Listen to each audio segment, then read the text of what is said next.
Yo, still Bills, what's the deal, man? Yo, I'm heading to work this AM, man. The window's kind of frosty, so I gotta chill for a few minutes and let this shit, you know, go out. But peep game, man.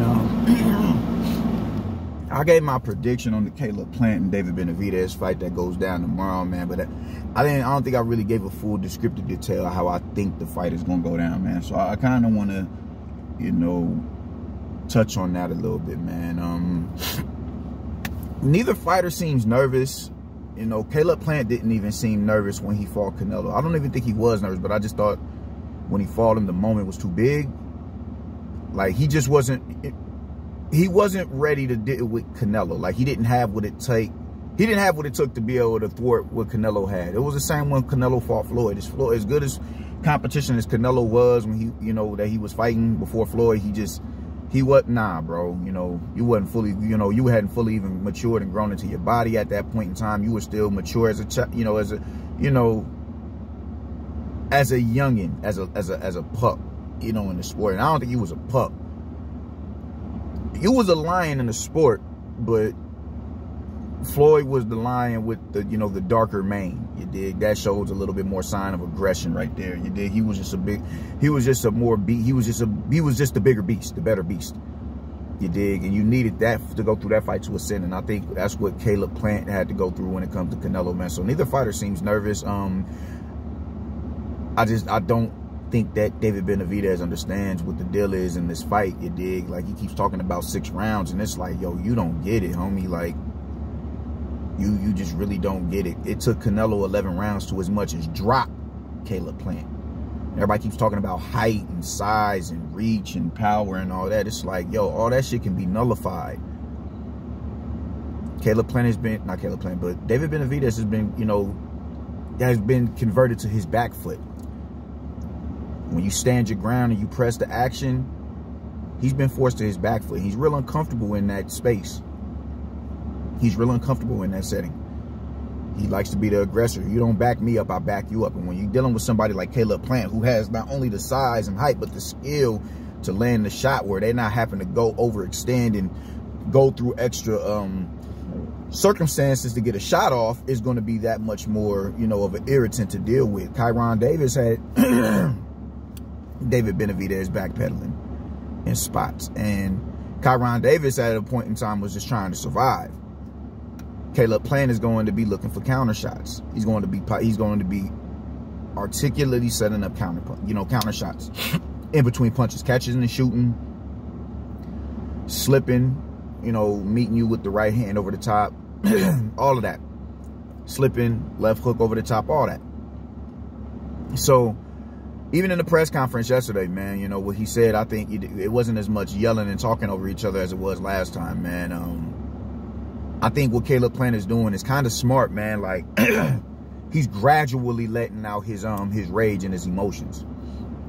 Because half of the shit, well, he did bark a little bit at the first press conference, but what he said was, yo, man, this is it. You dig? Like, I'm in shape every fight. I don't need that one big fight to go hard in the gym. I'm in shape every fight. Like, that was like, yo, he talking his shit. You know what I'm saying? Like, and David was just kind of sitting there like, oh my God, like, I'm on your ass. And because he knows it's true, you dig? Caleb was kind of stinging him with shit that he's like, yo, bro, like, I'm going to kill this motherfucker when we get in the ring. I'm going to kill this motherfucker.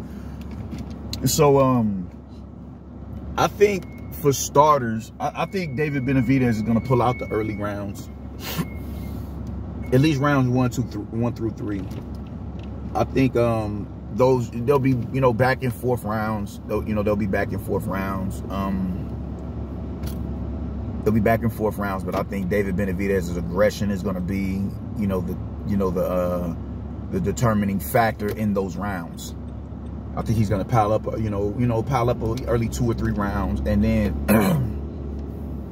and I think Caleb Plant is going to be the dude, of course, tap dancing from the outside, letting him overextend on his punches or whatever, and letting him get used to overextending on his punches so he doesn't have to worry. He's not worried about the counter. He can just fully commit to the shots.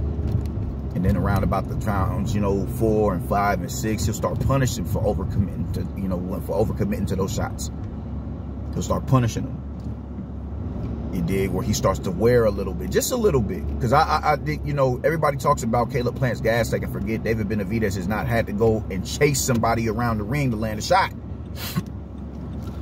I don't think that. And just, I'm very confident, and I don't think Plant is going to stop David Benavidez or anything like that. But after what he did to Anthony Durrell, I'm confident in his power, and I think he's confident in his power to where he can start stepping into his jab and sitting down on them punches and getting big shots off, and it's going to force David to respect him. And around about the mid rounds, in the mid rounds, I think that's when we're going to start to see a seismic shift in the fight, where we're going to see David isn't pressing the action as much. He's not as active. You know, I was listening to Cal X Boxing. Shout out to Cali X Boxing, and just, you know, how he, you know, the analytics. I don't, you know, I'm not a big fan of analytics, man, but in certain, you know, you do have to look at statistics. And how he was breaking it down, it was brilliant. When it comes to how many punches are thrown and how many punches you landing around, you dig? And what he said was real, you know. You're doing that against lesser competition, you dig? And we're not saying that you can't do that with Caleb Plant. We just gotta see. But you have yet to step in front of somebody who you have to chase around the ring. You've yet to do that. You've yet to do that. So, you know, you being able to pin somebody on the rope and do the shoe shining thing and all that and throw in 10-punch combinations and shit, that opportunity may not be available to you. It may not be available to you. So I think in the mid-rounds, he's going to start to see that, like, all right, bro, it's not, this dude is slippery. I can't just pin him to the rope and just go to work. I can't just pin him to the rope and go to work. So I have to start looking for I have to start making adjustments. I have to start cutting the ring off. You know what I'm saying? I have to start throwing more hooks, leading with more hooks.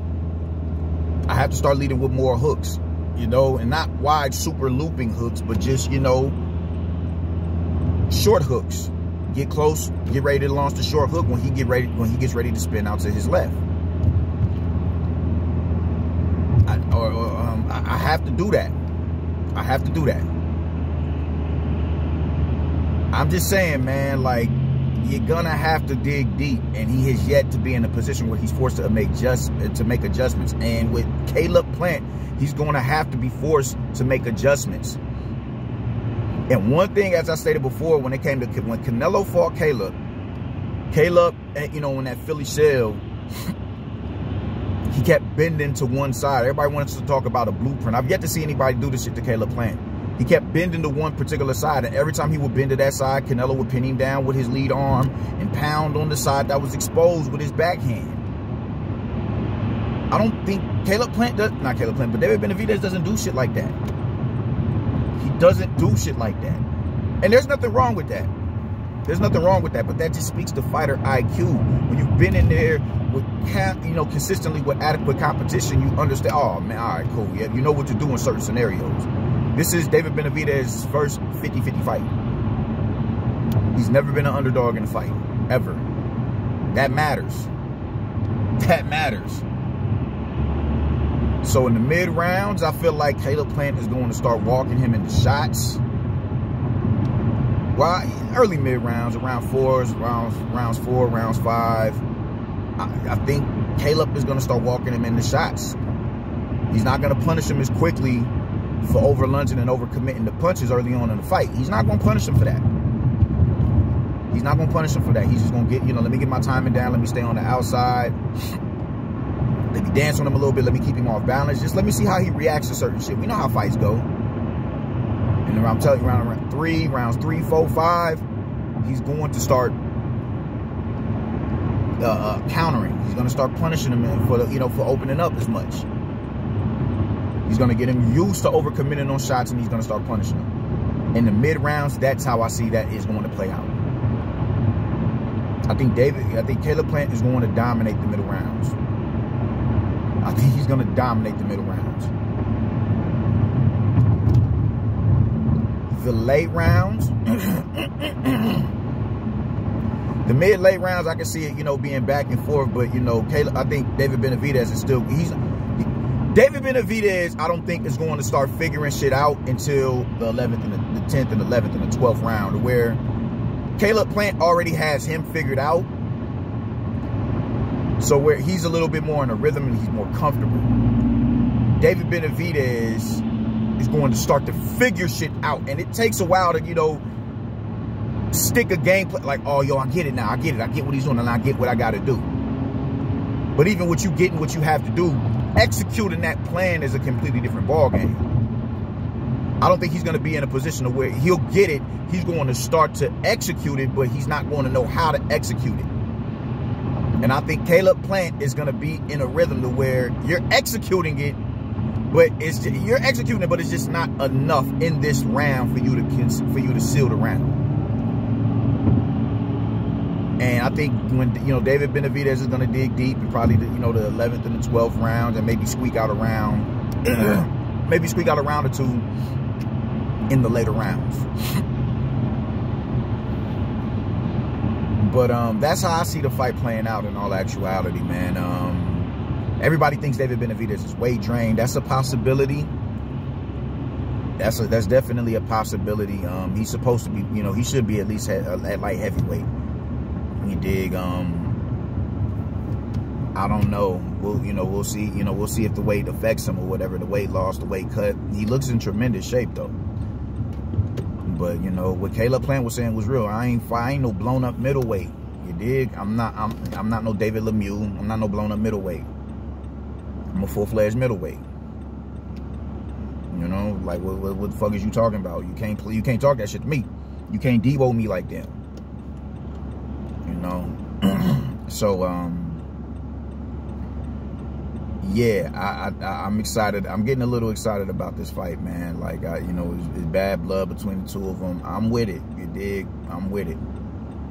I'm even one of my guys. Hey, man, I'll bring my fire stick. All right, cool. Bring your fire stick. Cause I ain't paying for this fight. You know, I'm not paying for that shit. Fuck no. I'm not paying for a fight that should have happened 3 and 4 years ago while y'all were both undefeated world champions. And I'm about to get it now when one of y'all has been knocked out and the other one lost his belt on the scale due to, you know, being undisciplined. Not playing for that. But yeah. Oh, and I could see both of them touching the canvas. I forgot to point that out. I could definitely see both of them touching the canvas. I can see that. I can see Caleb Plant touching the canvas early, and I can see David Benavidez touching the canvas like in the mid rounds on flash knockdowns. Kind of like how Ronald Graville dropped David Benavidez. I can see Caleb Plant catching him like that in between punches, just because it's such, you know, it's such a sharp and accurate shot. In between your punches, you're not gonna see it coming. And I'm telling you, he's gonna get punished for that shoe shining shit.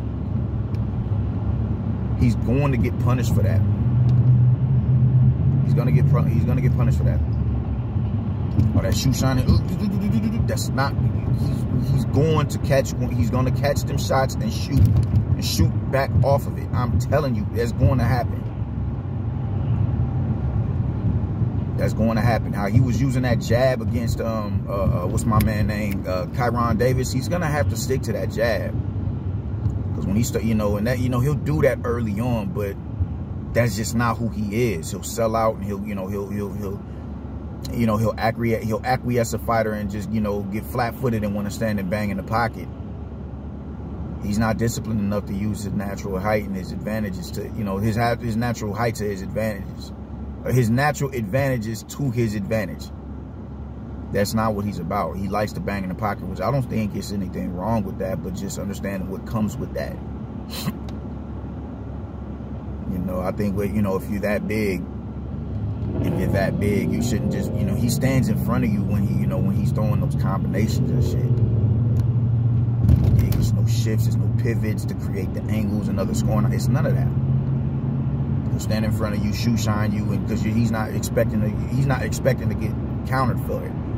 And Caleb Plant is going to counter him. I can see Caleb Plant dropping him when he goes to doing that shoe shine shit. I can see it, but I can see him dropping Caleb Plant as well.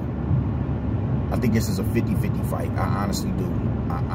Anybody talking about David Benavidez is about to go in here and just steamroll this motherfucker, it's just not going to happen. I could be wrong, but I don't see it happening. I do not see that happening. I do not see that happening, man. Everybody wants to talk about pressure this and pressure that. He does not apply the educated pressure that Canelo does. He does not. Being big and burly doesn't mean anything. Jose Uzcategui was bigger than him. That didn't mean anything. David Benavidez is better than Jose Uzcategui, but if we're going to talk about pressure, if you want to talk about pressure from Canelo Alvarez and look how Canelo did him, then don't disregard the pressure that Jose Uzcategui was putting on him, and he persevered down the stretch, dropped him twice. David Benavidez is not Canelo when it comes to pressure. Canelo is applying educated pressure, and he's picking his shots. He's not shoe shining. He's looking for the kill shots, and he's a big enough puncher where he's punching through your guard. He's punishing you for you having your guard up. How he did Callum Smith's arm. That's a puncher right there. A boxer puncher. If every time Caleb Plant would counter him, he'd counter Caleb Plant. Every time Caleb Plant would tap the body, he tapped to the body. But the difference is the power, the ability to set the shot up, and the amount of leverage he gets on the shot. David Benavidez is a big puncher, but he doesn't get extension like that on his shots because he smothers his work. And the shoe shining shit. He hits hard enough, but imagine how much harder he'll hit if he was getting full extension on the shots. He's not going to do that in this fight. He's not going to do that in this fight. Canelo being the shorter dude, you know, he works better in the pocket. And the more seasoned veteran, he knows how to get full extension on the shot from the outside as well. David Benavidez is not Canelo Alvarez. So don't sit here and talk about pressure. Look at how Canelo pressured him. David Benavidez doesn't apply the same pressure as Canelo. It's not nearly as educated. He's not the counterpuncher as Canelo, that Canelo is. He doesn't even have the same feet as Canelo Alvarez, and Canelo Alvarez does not have the best feet, as we all know. So yeah, man, that's how I'm feeling about it, man. I just got here to work. I'm about to go in here and do the damn thing. And hopefully it's an early day for me, because I don't want to. I've been working till 5 and shit these past few days. I don't want to work that late, man. I want to be able to get off early and do a little bit of cleaning today for the, for the homies who slide through tomorrow and shit. But yeah, that's pretty much how I'm feeling about this fight, man. I'm excited. I can't fucking wait. I want to see the shit now. And I'm kind of rooting for Caleb Plant. I honestly am, even though I think he's going to get robbed on the scorecards. I honestly do. I don't think that they're going to allow, if it goes to the cards, they're going to allow Caleb Plant to win, because they want to set up that Canelo fight. But that's how I feel about it, man. I'm going to work, man. I'll get with y'all later. Y'all be easy. Deuces.